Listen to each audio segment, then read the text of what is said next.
Assalamualaikum warahmatullahi wabarakatuh. Selamat pagi semuanya. Yang terhormat Bapak Marsudi selaku pengampu mata kuliah seminar. Yang terhormat Bapak Reza Hudianto selaku dosen pembimbing 1. Yang terhormat Bapak Arius Bekti selaku dosen pembimbing 2. Di sini saya Firnanda Nur Aulia akan mempresentasikan proposal skripsi dengan judul Pengembangan Media Pembelajaran ABHISPO, aplikasi Story Problem Malang, berbasis Adobe Animate CC untuk meningkatkan pemahaman materi dampak penjajahan Belanda di Malang pada kelas 10 SMK 5 Malang.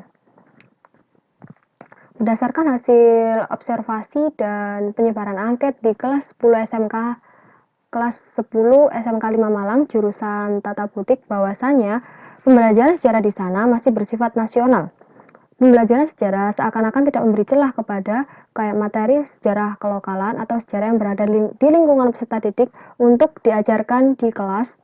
Akibat pembelajaran yang bersifat nasional ini, 57% peserta didik kurang mengetahui dampak penjajahan Belanda di Malang dan 30% menyatakan tidak tahu sama sekali. Padahal setelah yang kita tahu bahwasanya di Malang ini banyak ditemukannya benda-benda bersejarah lintas zaman, bahkan dari Hindu-Buddha, Belanda, Jepang, dan hingga kontemporer.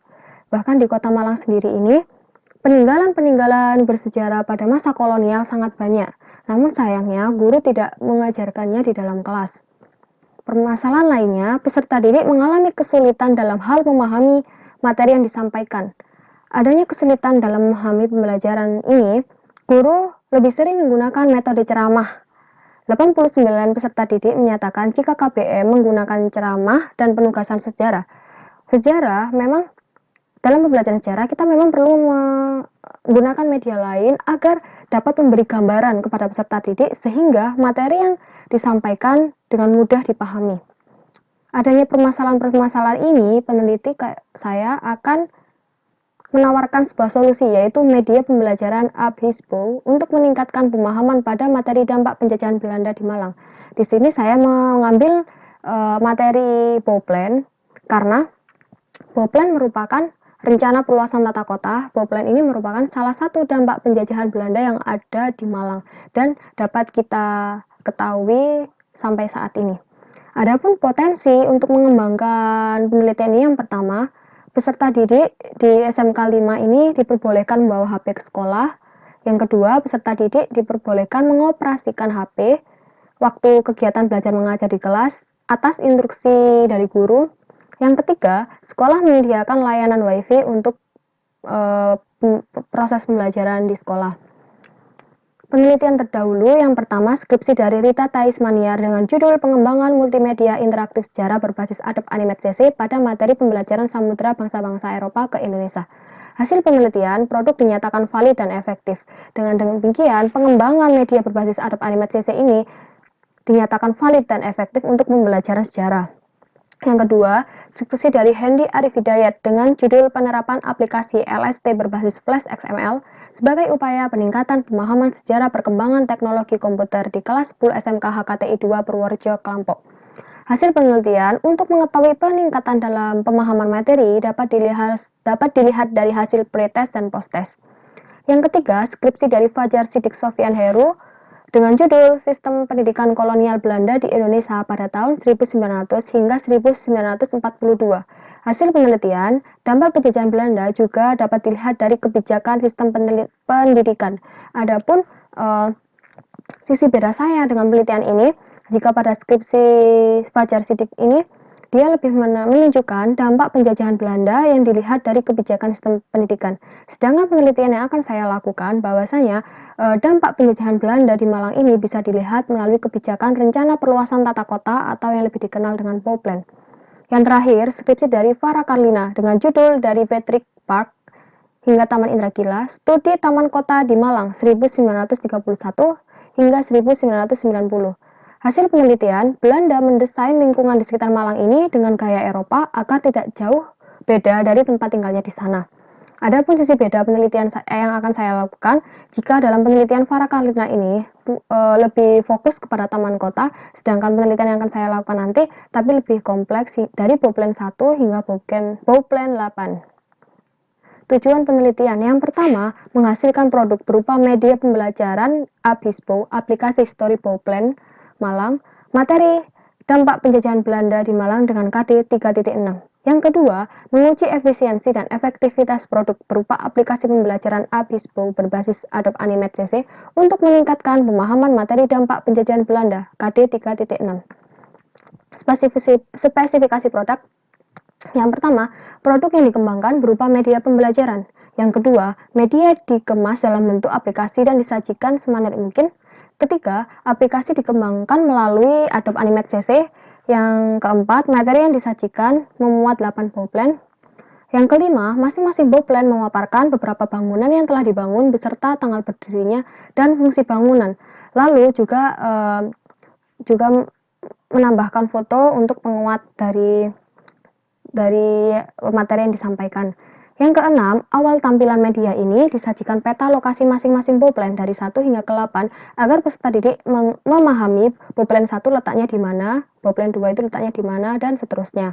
Yang ketujuh, aplikasi media pembelajaran nantinya akan diusahakan untuk kapasitas tidak lebih dari 500 MB. Dan yang terakhir, ABISPO dapat dioperasikan melalui offline. Berikut saya tampilkan mengenai mockup atau desain secara kasaran. Nah, ada 3, start, develop, and quick. Maka kita memencet tombol start. Ketika tombol start itu ditekan, muncul peta. Nah, di peta ini udah ada kan bowplan 1, 2, hingga selanjutnya. Maka langsung menekan tombol bowplan 1. Nah, di sini akan dijelaskan bowplan 1 itu apa aja.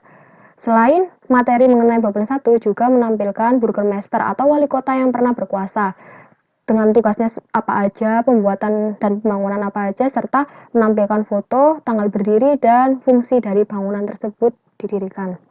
Hingga seterusnya sampai bowplan 8. Langsung selanjutnya, pentingnya penelitian dan pengembangan. Yang pertama bagi peserta didik, memberikan informasi dan pengetahuan tentang dampak penjajahan Belanda di Malang. Yang kedua bagi guru, sebagai referensi baik media atau materi dalam mengajar di kelas. Yang selanjutnya bagi masyarakat untuk menambah wawasan kesejarahan bagi masyarakat Malang atau yang tinggal di Malang. Bab 2, kajian pustaka. Dalam kajian pustaka ini saya memaparkan pembelajaran sejarah, media pembelajaran, pengertian Android, media pembelajaran ABISPO berbasis Adobe Animate CC, pengertian bowplan, dan kerangka berpikir. Untuk lebih detailnya sudah saya jelaskan di proposal.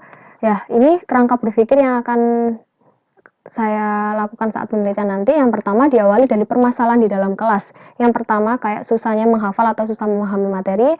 Yang kedua pembelajaran sering menggunakan ceramah dan penugasan.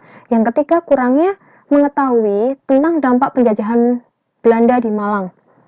Nah, lalu di sini menawarkan sebuah produk yaitu media ABISPO, aplikasi Storyboard Malang, dan yang terakhir aplikasi ini untuk meningkatkan pemahaman dampak penjajahan Belanda di Malang.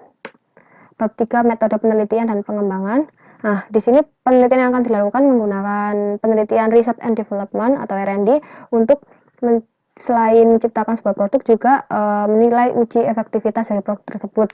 Nah, untuk model pengembangannya di sini menggunakan sistem ADI. ADI ini Analysis, Design, Development, Implementation, and Evaluasi. Subjek dan objek penelitian. Yang pertama, subjek penelitian ini peserta didik kelas 10 SMK 5 Malang, jurusan Busana Butik. Yang kedua, objek penelitian ini fokus untuk menguji efektivitas media dan untuk menguji peningkatan pemahaman materi dampak penjajahan Belanda di Malang. Instrumen pengumpulan data, yang pertama angket, yang kedua adalah pedoman wawancara. Yang pertama angket ini angket kebutuhan, angket validasi materi, angket validasi media, itu maksud saya. Yang kedua pedoman wawancara. Yang terakhir teknik analisis data. Dalam menganalisis data ini menggunakan rumus P sigma X banding sigma X1 kali 100%. P itu untuk presentase, sedangkan untuk sigma X merupakan jumlah jawaban seluruh responden dalam satu butir. Sigma X1 ini jumlah keseluruhan skor ideal dikali 100% dengan hasil. Jika sangat valid, maka hasilnya 100% hingga 76%. Jika valid saja 75% sampai 51%. Jika cukup valid 50% hingga 26%. Jika tidak valid, maka hasilnya nanti akan 25% hingga 0%. Cukup sekian dari saya. Mohon maaf apabila ada salah kata. Terima kasih. Wassalamualaikum warahmatullahi wabarakatuh.